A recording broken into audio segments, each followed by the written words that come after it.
Hello, and thank you for joining us. I'm Nick Elliott, Head of Communities at Dow Jones Risk and Research. I'm very pleased to welcome you to this webinar. Today, we're going to be discussing export controls, which have become a pivotal policy in US-China trade rivalry and the quest for technological supremacy. There's also a critical area for corporate compliance, with lots of complications and possibilities for taking the wrong steps. And we're going to discuss all this with two of our in-house Dow Jones experts, but also with some external expertise. I'll be asking them questions, but you also have the opportunity to ask questions. You can do that on the platform by writing in the Q&A tab that you should see there on the right-hand side of your screen. So we're going to start by taking a look at how export controls have been employed over recent years. We're going to do that with the help of some of our data. And by the way, you can keep up with this topic with Dow Jones data, news, and analysis. We have a full set of information here. It's an area we focus on a lot. But to get us started, I'm going to hand over now to a couple of my colleagues to run us through what the data shows. Tom Blass is editorial director with Dow Jones World ECR, which is a specialist publisher of information on sanctions and export controls. And Yoshi Okamura is with Dow Jones Risk and Compliance. He's a specialist in this area on our data team. So, Tom, over to you. Nick, thank you very much. Great to be here. And great to be speaking with my colleague Yoshi. So we thought we would start by talking about developments on the US entity list. The entity list is a critical part of the export control panorama. Before we go into some of the data and the statistics, though, I thought it would be useful to have a quick reminder as to what it actually is. So the entity list is administered by the US Bureau of Industry and Security, which is part of the US Department of Commerce. It's part of the US Export Administration Regulations, which is generally referred to as the EAR, and it identifies persons or addresses of persons reasonably believed to be involved or to pose a significant risk of being or becoming involved in activities contrary to the national security or foreign policy interests of the United States. So who decides who's on that list? It is a committee, an interagency end-user review committee, which is comprised of representatives from the US Department of Commerce, Defense, State, Energy, and sometimes the Treasury Department. So this committee makes its decisions to add entities by a majority vote and makes all decisions to remove or modify entities by a unanimous vote. So let's go to the first slide. And Yoshi, what does that fairly speaking for itself kind of a slide tell us? Yes, thanks, Tom. So one of the good ways to understand trends in the US export control is to look at the BIS entity list that Tom just explained. And this is a line graph showing the growth of the entity list over the last 6 years. As you can see, the number of designations has been increasing at a steady pace since 2019. I took the data from May 2019 when Huawei of China and its affiliate companies were designated. And this was during the Trump's first term. And since then, BIS has been busy, and the list has actually tripled in terms of the size. And now we have well over 3,000 designations. I think it was something like 3,300. So it is getting big. So there are many contributing factors to this growth, but the major event is obviously the Russian invasion of Ukraine. And you can see a small spike in the early 2022 when the Biden administration added over 200 Russian entities in the first few months of the invasion. And you also see a small jump in February 2023 and 2024 because BIS, working with OFAC, also made designations on the anniversary of the invasion. And just to note that there's also a small jump in the early 2025 as well, but this is not related to Russia. We'll come back to China maybe in the next slide, but this small jump in 2025 is actually related to China's AI and quantum technologies. So Biden administration, they added about 1,700 entities compared to Trump's 650 in his first term. And before that, Obama administration added about 800 during his 2 terms, so over 8 years.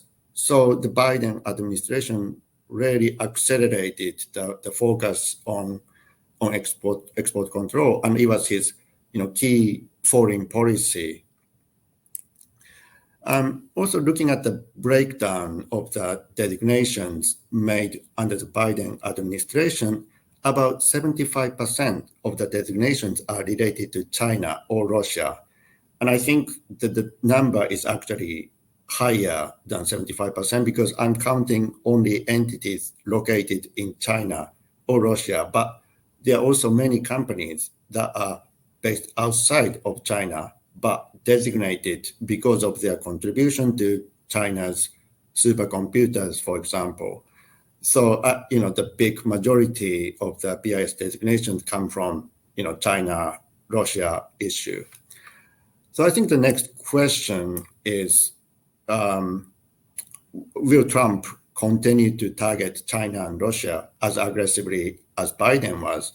And I think this depends on many factors. I'm looking at the data in the last 6 months. Trump has not added any Russian companies on the entity list. And his first export control action came in March when he added about 80 entities, mainly from China, related to AI, quantum technologies, and hypersonic missile technologies. A couple of Iranian entities were also designated for exporting U.S. products to Iran, specifically for Iran's defense industry and drone program. So the president doesn't seem to keen on sanctioning Russia, at least for now, and the focus seems to be China. Back to you, Tom. Thanks, Yoshi. I mean, just revisiting some of the points you raised, it's very much worth stressing that just because the headline, in a sense, might be one country, China particularly, that doesn't mean that all the entity list additions are of entities in that country. So looking at the most recent designation of where the intention was to restrict China's AI and advanced computing capabilities. But that included companies that were located in the UAE and South Africa and Iran, as well as the UK and France. And that was, of course, very much highlighted by the 2019 Huawei designations, where so many affiliates around the world were listed on the entity list that, there was very, very few places that weren't. In fact, I think it was 86 countries. Is that right? I have the figures somewhere. Also, just to say, the different kinds of concerns that have been addressed with the entity list has been used to try and address. There was the concerns about human rights in Xinjiang, which led to the kind of Uyghur related listings, about Chinese universities and their research potential and security threats to the US. AI, as we've said, in February 2022, under the Biden administration, after the invasion of Ukraine by Russia, there was a whole slew of Russian entities, some of which were transferred from the military end user list straight onto the end user list. It's a complicated tool, I think, is another point to be made. The BIS list, the entity list, isn't just a blanket, doesn't create a blanket embargo. It says that a US person needs to acquire a license to do certain kinds of business with a particular entity. That's not a blanket ban, although there is often a presumption of denial. So we've only seen one major entity list, lot of additions under the Trump administration so far. It'll be interesting to see what happens next. I think at this point, this is a good juncture at which to hand it over to Nick and Tracy and Reed. Thank you so much, Tom. And now it's time to introduce our panel for the second half of this webinar. So I'm very pleased to be joined by Tracy Gronwald, Director of Global Trade Compliance with Hillspire, which is a family office, and by Reed Whitten, who is the Managing Partner in London for the law firm Shepherd Mullin. Tracy and Reed, thank you for joining us. So we've just had a very helpful contextual presentation about the way that export controls have been used up to now. And now I'd like to shift the focus a bit and look forward. And Tracy, if we could start with you. We've had export controls in the news a whole lot over the last couple of weeks. Really the critical issue in the US-China trade talks, and we had China holding back rare earth metals, rare earth magnets. What do you think we can expect in the terms of how export controls will be used in the months ahead? Sure. Nick, thank you so much for having me. I'm delighted to be able to present on a changing landscape of export controls. So thank you so much for having me. We've seen over the last few years the impact that export controls have had. We've seen them in the news more. We're also seeing increasingly sophisticated use of export controls, especially in the context of AI microchips and other emerging technology and foundational technology for the next 100 years of human existence on Earth. And so I think we're going to continue to see that. I think this administration has taken a beat to sort of gather itself, to look at the landscape. We've seen them repeal a rule already and promise that they will replace it with something else. I think change will just continue at the same pace or even faster somehow. One thing that I do want to point out is that there has been conversation around a shorter on-ramp for new rules. So the likelihood that we're seeing final rules or interim final rules published as opposed to long periods of industry comment, I think is going to be a hallmark of this administration as well. Great.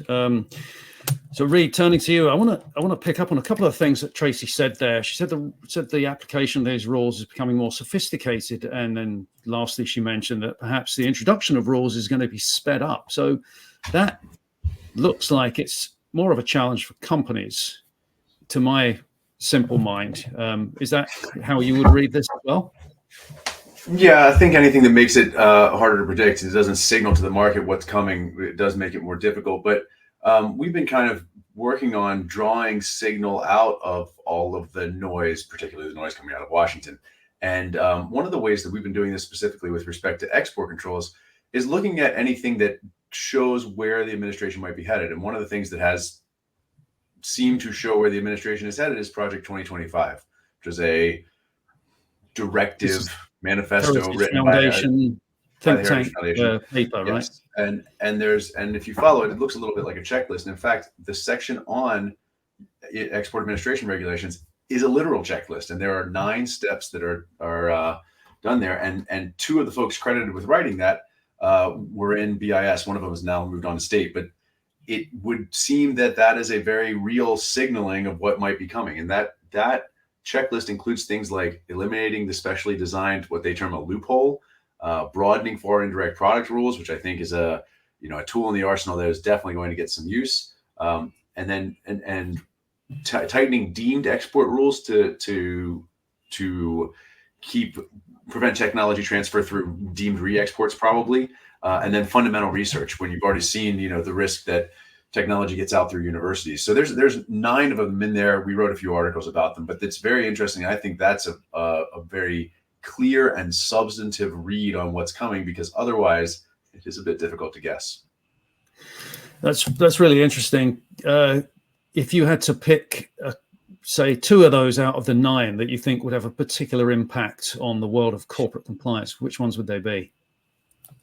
Well, I think that eliminating the specially designed character of, which is an elegantly simple rule that says, any item that is specially designed for an end item that has heavy control is controlled like that end item, but it creates these off ramps, right? That say, look, if it's designed for a commercial purpose and a military security or dual use purpose, you can get out. If it's designed with no specific purpose in mind, if it's just a small, washer, nut, bolt, that's also out. If that were eliminated, it would just increase the application of the EAR to an enormous amount of items, commodities, technology, and software.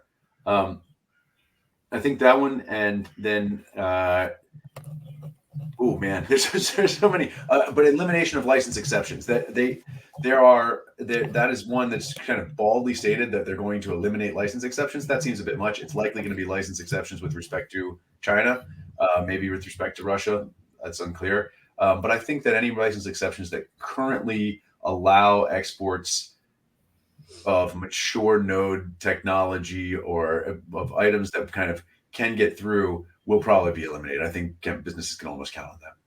Yeah. Very interesting.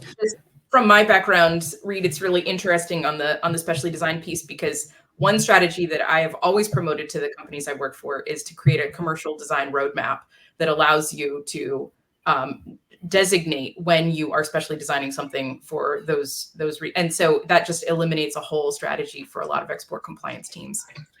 Oh, exactly. So you would actually build that into the product development plans in order to have that potential. And it has been built into many of them. So interesting. Okay. Just taking a step back, Tom and Yoshi were talking about what's happened so far, and Yoshi mentioned the 80 entities that were designated a few weeks back. We haven't seen a lot else from BIS, though, have we, Tracy? I mean, what is there anything we can read between the lines? Anything we know about the new leader of BIS? That's Landon Heed. Sure.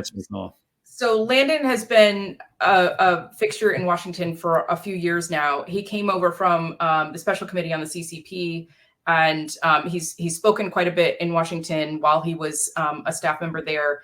He was a hawkish voice in an already hawkish committee. So I think the focus is going to be on sussing out Chinese-owned companies, Chinese ownership, and we can talk a little bit more about that, to ensure that the rules that are written to prevent Chinese procurement of U.S. technology continue to constrain the Chinese development of technology. So we've also heard a lot of enforcement language from Lutnick and Kessler even before Hyde came on. It's difficult to know specifically where they're thinking about enforcement. It could be specific technology groups. It could be foreign-owned companies. It could be, I mean, there are a variety of different sectors that they can look at for enforcement. But this isn't new. There was a heavy enforcement posture under Matt Axelrod when he was at BIS. So I think companies that have already postured themselves well are going to be okay here, but it is important to kind of keep an eye on where they seem to be looking for those enforcement actions. And Reed, you lean forward. I'm hoping you have some comments here too. No, I think you're right. I think the trend line goes the way it's been going. I think that's a bipartisan position to take a more assertive stance with respect to exports to China. I am hopeful that with the pinch, I mean, it's not great that we're in a position with respect to rare earths where we're kind of on the back foot, but with the pinch that the China is able to put on Washington with that threat of cutting those off, there's room for us to concede, right? Because the currently I think the new head of BIS has a real sense of China and the mission, and so there is some lane for China, right? That China makes semiconductors, for instance, at a scope and scale that aren't possible elsewhere. And so mature node semiconductors, things that are kind of already developed that aren't threats to national security, we can probably let those go. And actually that would increase global commerce and make higher walls around the smaller garden like they did with the ITAR reform a few years ago. And I think that I say a few years ago, God, it's over 10 years ago now, isn't it? But I think that trend line continues, but I think that there may be more nuance in it.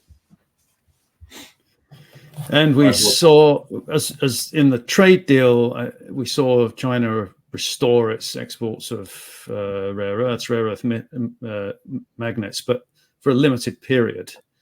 So companies that are involved in sectors that might be using those kinds of components, what would you suggest that they do at this point?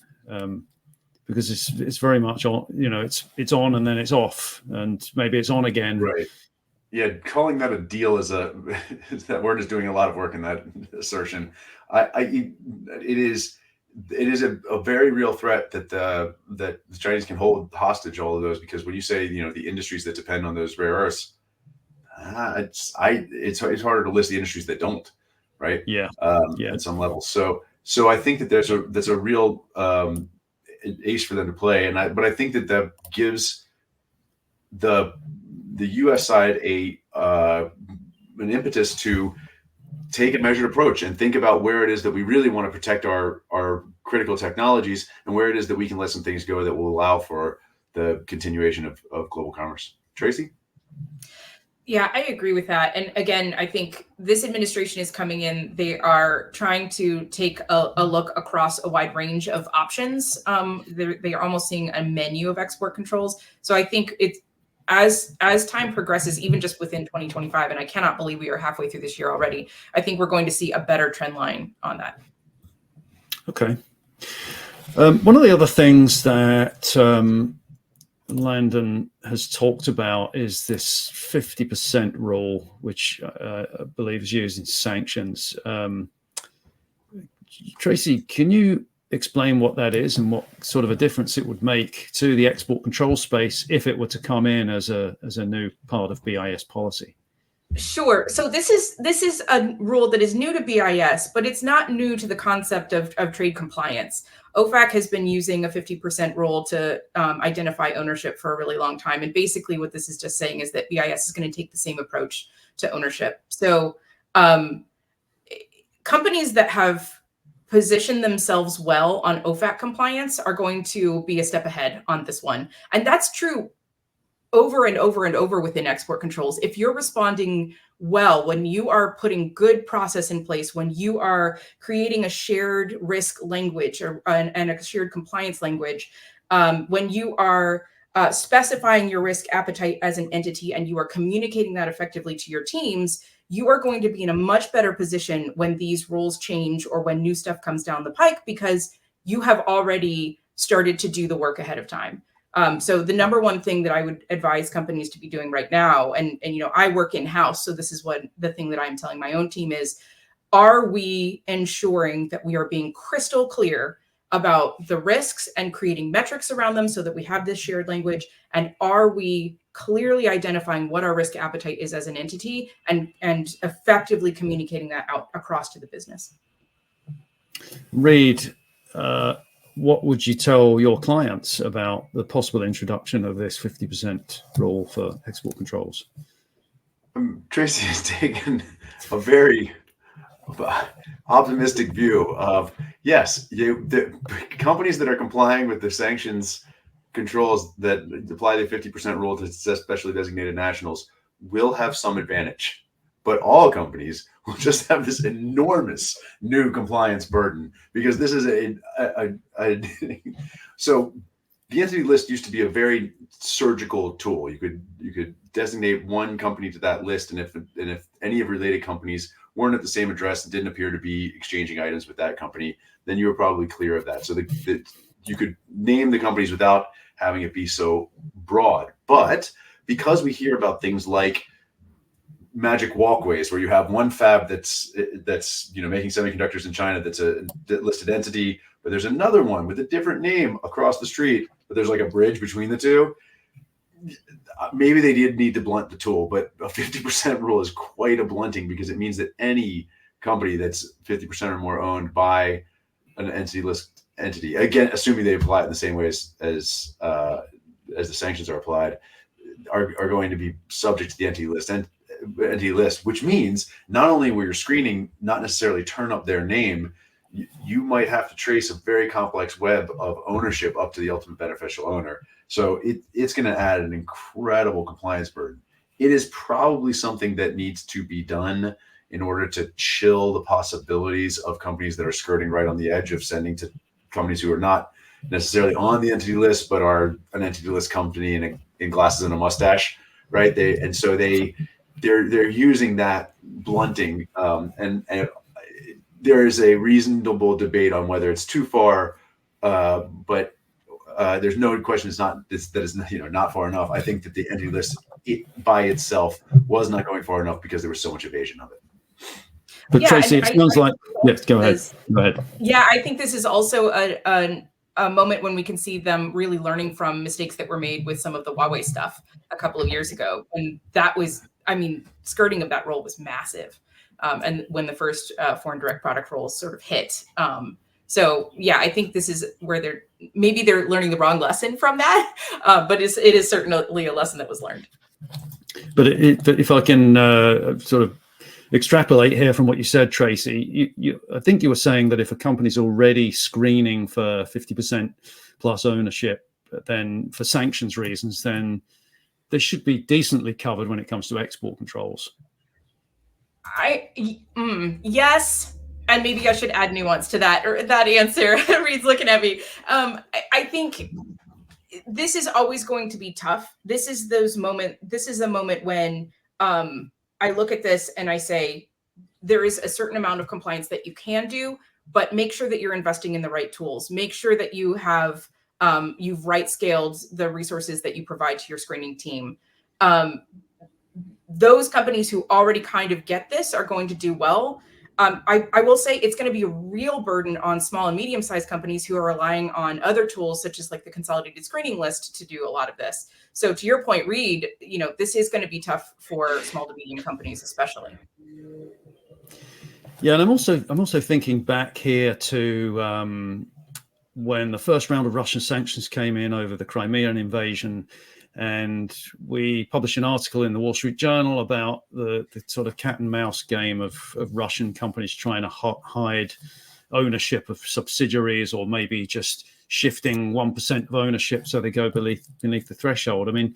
So Reed, if a rule came in like this, would you expect there to be the kind of evasion that could then potentially catch companies out?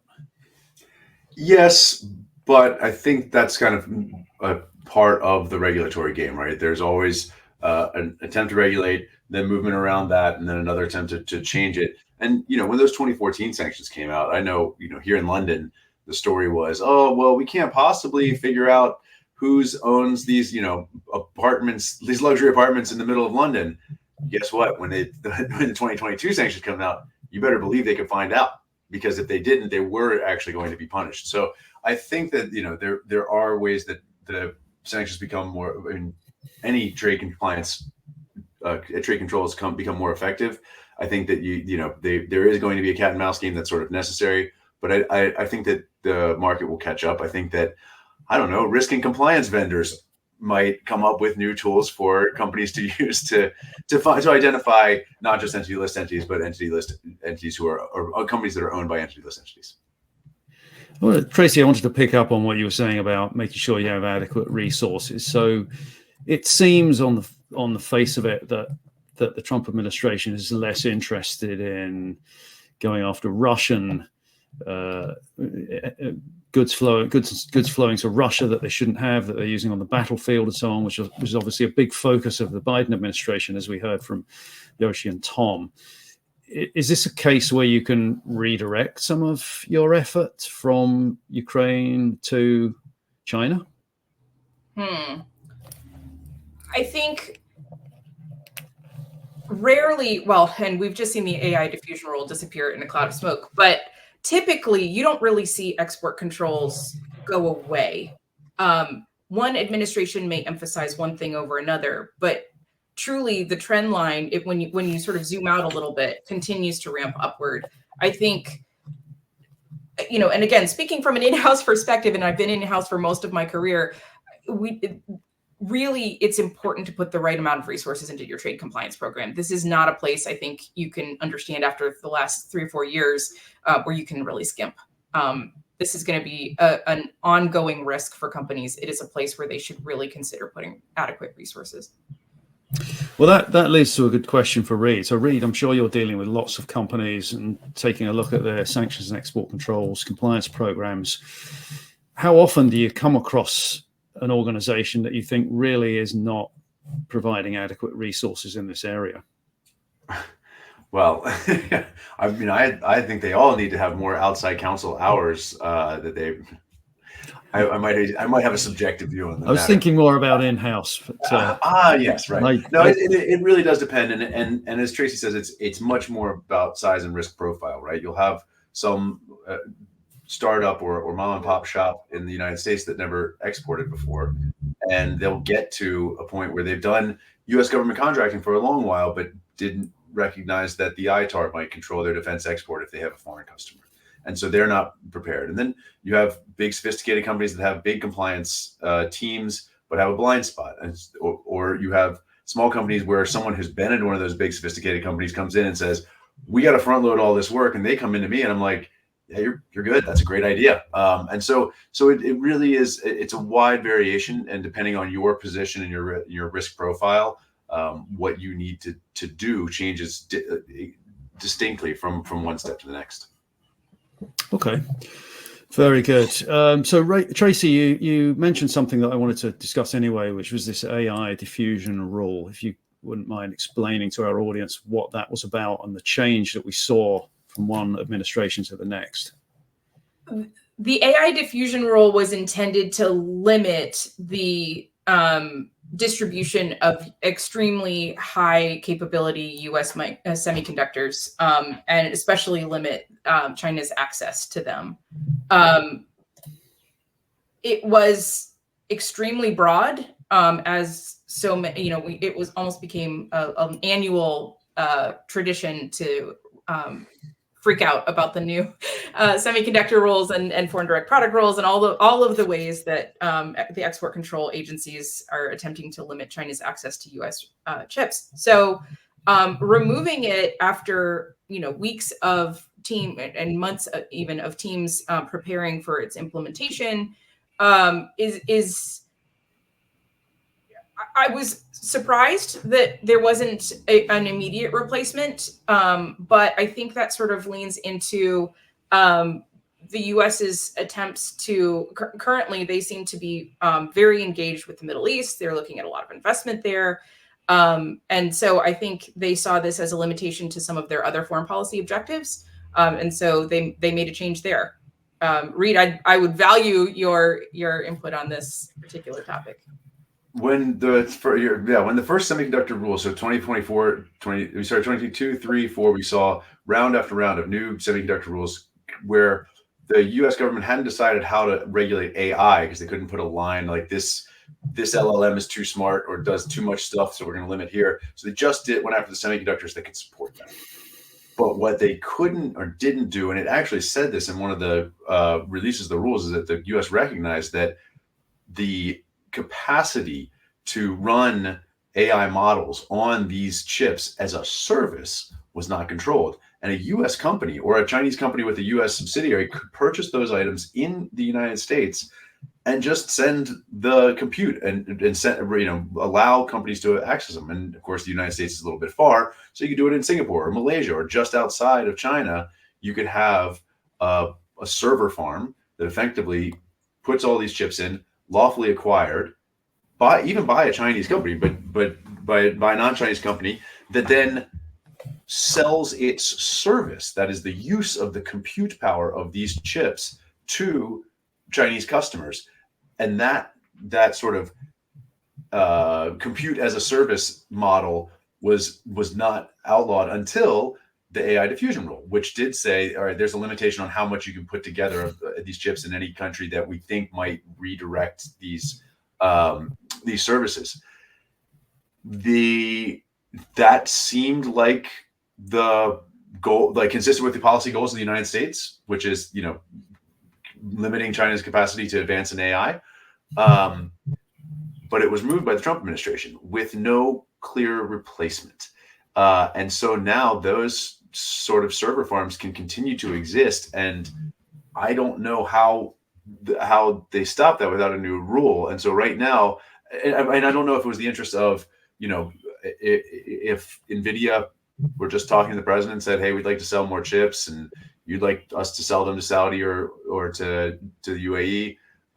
But someone seemed to have changed someone's mind in the administration. And they said, look, we'll take the risk that China's making use of these chips that we've gone so far out of our way to keep out of China. We'll let them have the compute power, but not the chips. And so it seems like a very big gap in current U.S. export control policy. But we could see further developments here, couldn't we? Isn't I mean, we should. This is so. When I was a baby lawyer, I just, if you don't mind a digression, I lived in a group house in D.C. and I had a toaster. I'd had it since law school and it's like on its last legs. You kind of had to hold the thing down. And so one morning I got really frustrated with holding the thing down. I threw it out. And like the next day, I had not acquired a new toaster. And my roommate stopped me and said, hey man, did you throw away the toaster? I was like, yeah, it didn't work. I didn't like it. He was like, did you get a new one? And I was like, no. And he was like, did that one still make toast? And I was like, okay, I see your point. And so they have thrown away the toaster. And I think we need a new toaster because right now, the AI computing service that we were trying to stop is not being stopped. And just obviously we've been looking at all of this through a US lens, but China has also been building up its export controls capability. It's got the unreliable entities list. We saw the leverage that it had through its rare earth metals. Is this for a multinational company, perhaps operating in Asia? Is this another possible area of enforcement where there is some risk? What do you, Tracy? Do you have a view on that? This is a really tough one because throughout my career, we've been hearing, most of my career anyway, we've been hearing that China has export control rules, but from the US perspective, they have not really had any teeth, certainly not to the extent that the US export controls have. It's not that companies were ignoring them. It's just that when you're taking sort of a risk-based approach, you're going to look at the people who are going to take you to town for a larger amount of money and impact your reputation more and so forth. There's all of these sort of inputs into how a company makes a decision on what export control rules take priority in their business. This is interesting territory, and part of the challenge is going to be, I think, especially for companies who are headquartered in the US or have a significant controlling factor in the US, the language barrier as well. Because to my understanding, and Reed, if you know of one, you please tell me, there is not a very, very good translation that is publicly available of those rules into English. No, not that I'm aware of. Haven't found one. So companies are flying blind to some extent, Reed? They are, and I have some good friends who are counsel in China, and they're not all that well cited either. The Chinese law as written and the Chinese law as applied can be somewhat variable, and so whether or not a case brings an enforcement, there's not quite enough precedent to tell, and precedent's not necessarily going to govern the decisions of that government in any moment, which we may be fair to say about ours at this point.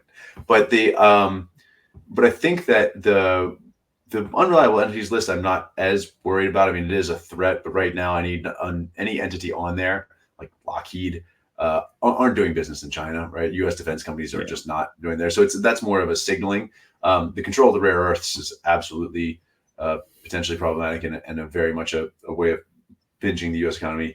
And I think that the rule on the sanctions blocking rule, the I can't remember how it's called in the counter sanctions rule, where you're not allowed to. Yeah, it is a prohibition on taking actions to comply with foreign sanctions in China, and that's where I think companies get into real pinch points, because if that rule is applied as written, there are general counsels of global companies who are going to say, hey, look, board who has a duty to shareholders to not violate the law, you might have to violate the law in either the United States or China. And that is not an easy position to be in. For the audience, we've got a lot of good questions here, but you can keep them coming. I'll be getting to those shortly. Again, you can write those into the Q&A field that you'll see on the right-hand side of your screen.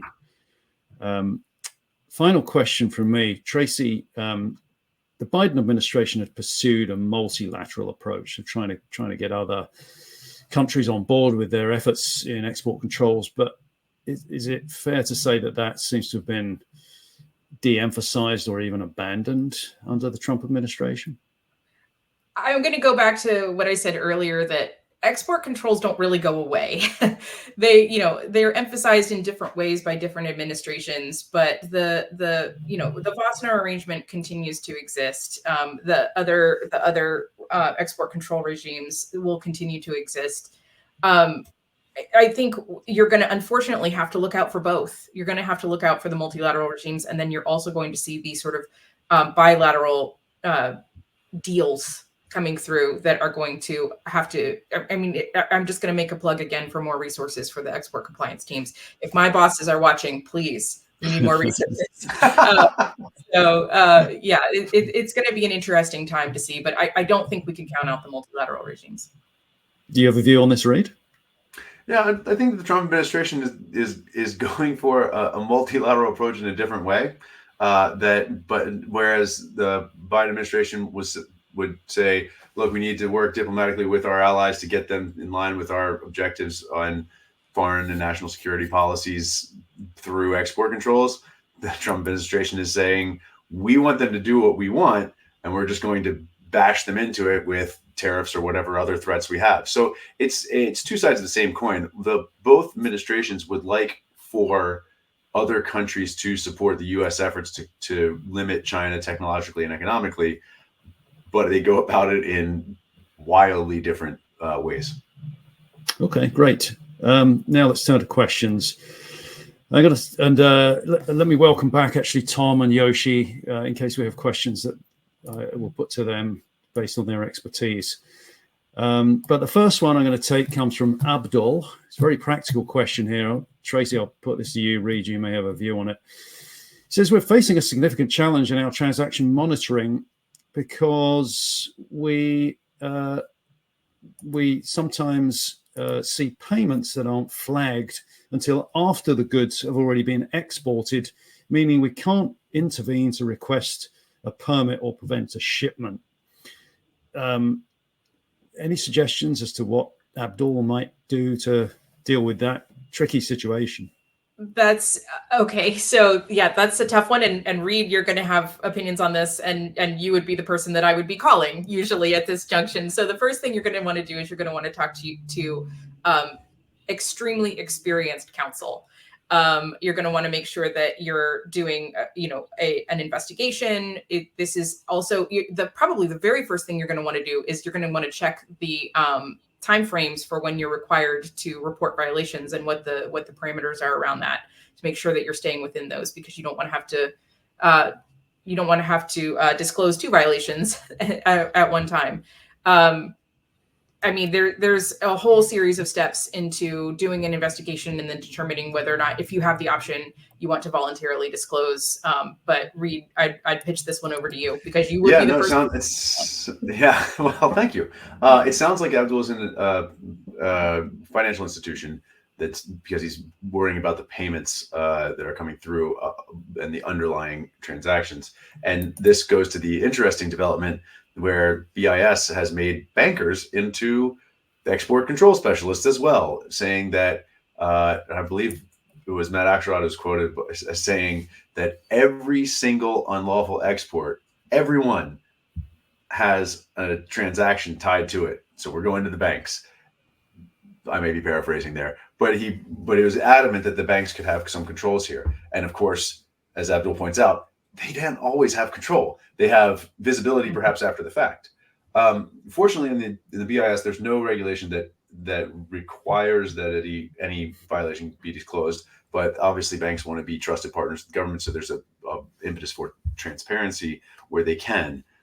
We have actually advised on these similar situations, and finding ways to get visibility early is obviously very useful if you could structurally do that, particularly in high risk areas. So if you have, say, shipments that are likely to be transshipped or diverted to places where they shouldn't go under the export control regulations, then maybe those customers have to provide the documentation ahead of the payment transaction. And you could do these things inside of targeted ways that set it up. But your risk is there, and it is a difficult situation for financial institutions who are supporting the transactions that may create the violations. But remember that your obligation is to take all reasonable measures to prevent and detect these violations. So if there's something that you simply cannot know for business reasons, well, first you better document that you can't know it. And then second, you better try and change that you can't know it. But if there is something that comes in, maybe even fraudulent documentation, all of these things work to the defense and the mitigation of any potential penalty against the financial institution. Okay, great.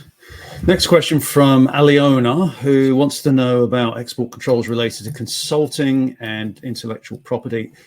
Yoshi, I wanted to ask you about this area. Have you seen anything looking back through the records related to export controls where this is could it potentially be a risky area? I don't recall anything that come to my mind. I don't know if any other people have seen anything like that. I think it depends on what you call consulting. So if it's just business consulting, there's no export control on services. Until recently, sort of. Yeah, but generally, broadly, there's no export control on services.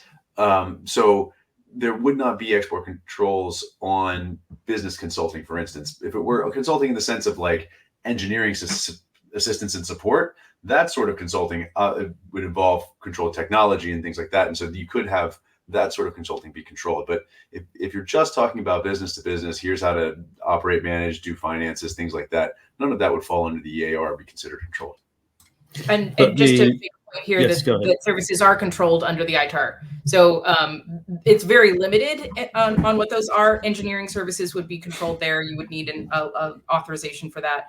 And training, I have seen that catch people out where they provide training on things. They don't take any hardware with them. It's all know-how. Maybe they go overseas and they train someone and it's caught under the ITAR. So just double check on that.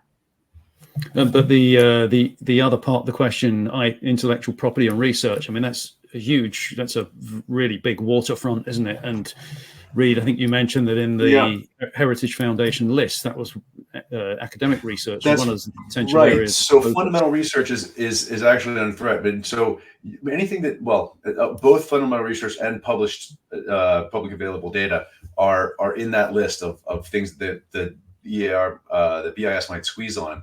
And if under the ITAR, you can't just publish missile plans to get them as public, as published data and say, well, that's not an export. That's still actually an export. So there's something that they might do in parallel under the EAR to say, look, there are going to be certain limitations to how things can be published. What makes this a difficult fight is that it's a First Amendment protection that limits the ability of the U.S. to control publicly available information under the U.S. export controls.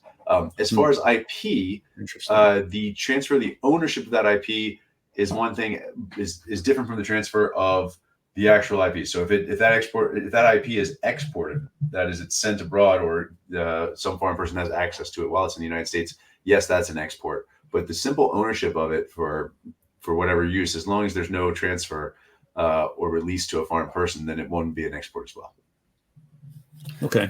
One thing that I'll just point out as a driving factor of that potential future review of published materials is that DoD is very twitchy about this. So I just want to flag that it's not just Department of Commerce that is considering this. Department of Defense in the U.S. is also very concerned about the ability of companies to just publish and then, or not companies, sorry, universities to publish and then avoid export controls that way. Okay, good to know. Next question from Christina. Yoshi, I'll try this one on you again. She wants to know if we have any recommendations for registries where you can trace entity ownership. I think we have some of that in our database, don't we? Do you know where Christina might look?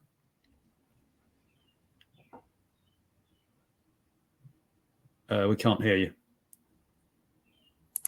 Sorry, I was speaking on mute. I think it's very difficult, especially like a Chinese companies, where that kind of information is not easily available. So you might have to contact like a local due diligence companies or company like Dow Jones to do the sort of a background check.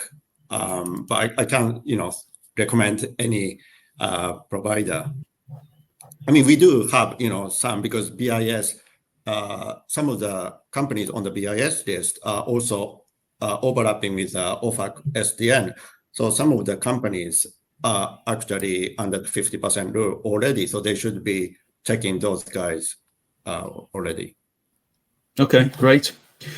Tom, I think you might have an answer for the next one. This comes from Michael, who says he understands the importance of due diligence, vetting, and screening, but can we provide a couple of examples of companies that were hit with penalties for doing business with an entity that was on a watch list? Anything come to mind in your extensive coverage of this area over recent years? We can't hear you either.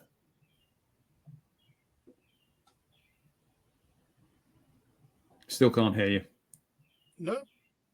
Okay, try again. Oh, okay.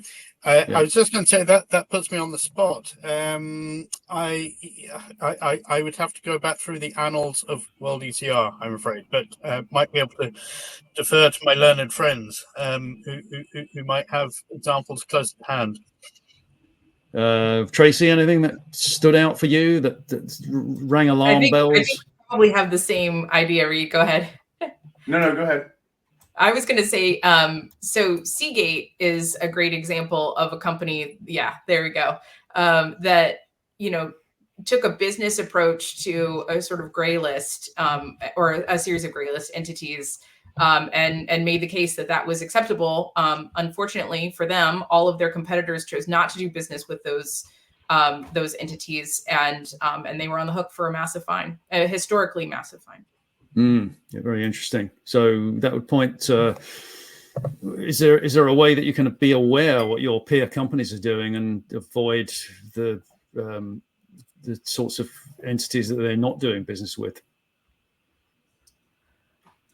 Word get around? Yeah, there are a couple ways. So one of the things that you can do is baselining. I mean, that's what our clients ask all the time. And what are your other clients doing in this situation? And that we help them with that. I think that there are plenty of compliance conferences and vendors who have bring many parties in the same situations together. There's no way that Seagate wasn't aware that other people weren't doing business with these entities that were pretty high risk.